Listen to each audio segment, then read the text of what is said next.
Hi, I'm Eric Jackson, Director of Horticulture here at Old Salem, and this is Crops from America Part 2. Beans have been a food crop of people in America for a long time. They originated in Central America. People think they migrated south and north, just like squash and corn did. So beans sort of originated in maybe Guatemala area and moved up north through Mexico and then what's now the Southwest, and eventually moved east to Florida and Virginia area. Since dry beans are highly concentrated food and easily stored, the explorers and slavers of the early 1500s carried dried beans on their ships from the Americas back to Africa, to Europe, to India, and Philippines, and all over the world. Native Americans traditionally grew beans in the Three Sisters method, where the bean vines would climb the corn and then the squash would cover the ground as a ground cover. When the Moravians settled in Bethabara, they adopted that method, and we have records from Reuter and others in the early Moravians saying that they grew corn with squash and beans between. Beans love to grow in full sun and fertile soil, and they can fix their own nitrogen with the help of a bacteria that they have an association with. And so that really works in the Three Sisters method because they can help put their own nitrogen in the soil and leave their other nitrogen that's in the soil for the corn and the squash to grow. Another cool thing about beans is they're a great source of protein, and corn is a great source of starch. So together you have a great complete nutritious meal. Old Salem has over 50 bean varieties in our plant collection that we have up in our seed lab, both pole or vining varieties and bush varieties of beans. This year we're saving a few different bean varieties. The Dinkelbun, which is a really rare pre-1720 variety from the Pennsylvania area.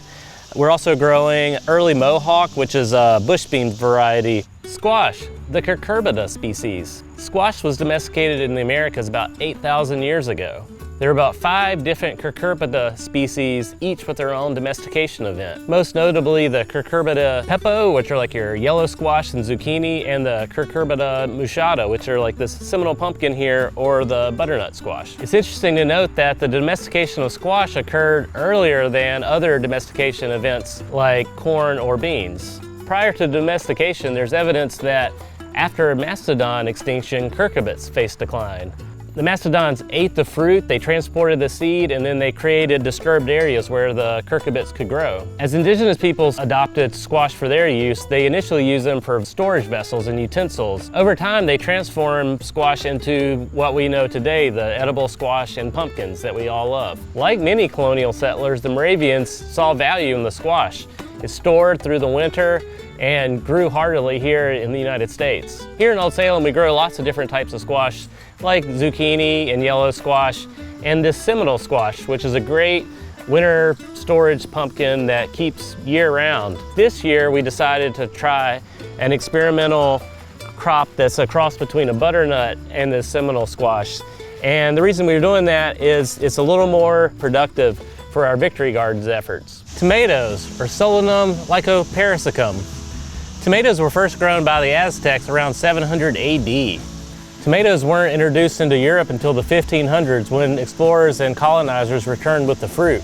Though it was quickly adopted in Southern European countries like Italy, Northern Europe countries like Britain were kind of suspicious of tomatoes because of their relationship to the deadly nightshade, which is in the same family. We know from the records of the Moravians that they didn't grow tomatoes here in Salem until around the 1830s, when they grew what they called love apples, and they said that they were safe to eat.